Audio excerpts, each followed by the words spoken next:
পটুয়াখালীর কুয়াকাটা সৈকতে নিত্যদিন চোখে পড়ে ব্যস্ত জেলেদের কর্মকাণ্ড।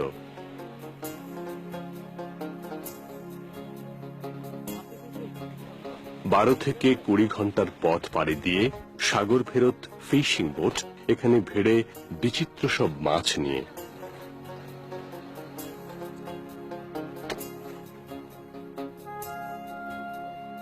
সামুদ্রিক এই মাছের নাম শাপলা পাতা, ইংরেজিতে স্ট্রিং রে। দেখতে অনেকটা শাপলা পাতার মতোই।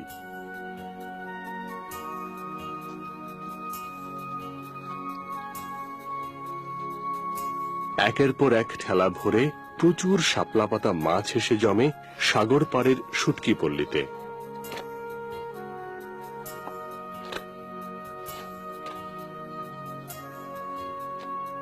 এখানেই চলে বেচা কেনার পালা, এখানেই কাটাকুটি।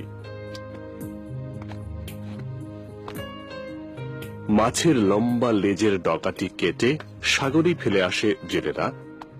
এখানে চলে চামড়া, হাড় ও মাংস আলাদা করার কাজ।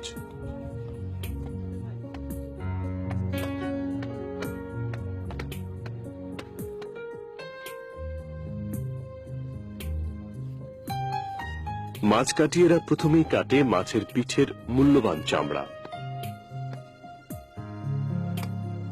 গহীন সাগরে জেলেরা এই মাছ সাধারণত বড়শি দিয়ে ধরে।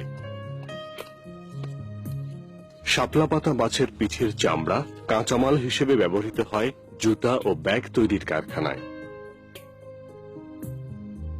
পিঠের চামড়া সাধারণত বিক্রি হয় প্রস্থের ইঞ্চি মাপে।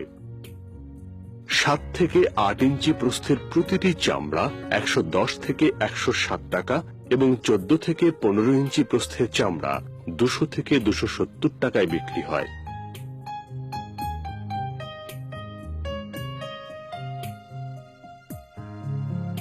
এ মাছের তেল, কলিজা এবং অন্যান্য অঙ্গ পচিয়ে তৈরি করা হয় পোল্ট্রি ও ফিশ ফিড।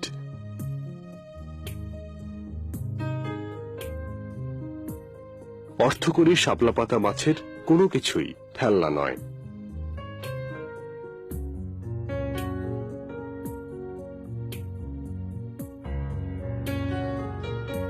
মাছের মাংসল অংশ দিয়ে তৈরি হয় শুটকি, হাড়গুলো ব্যবহৃত হয় স্যুপ তৈরিতে। ঋতুভেদে শাপলা পাতা মাছের প্রতি কেজি শুটকি বিক্রয় 40 থেকে সর্বোচ্চ 110 টাকায়।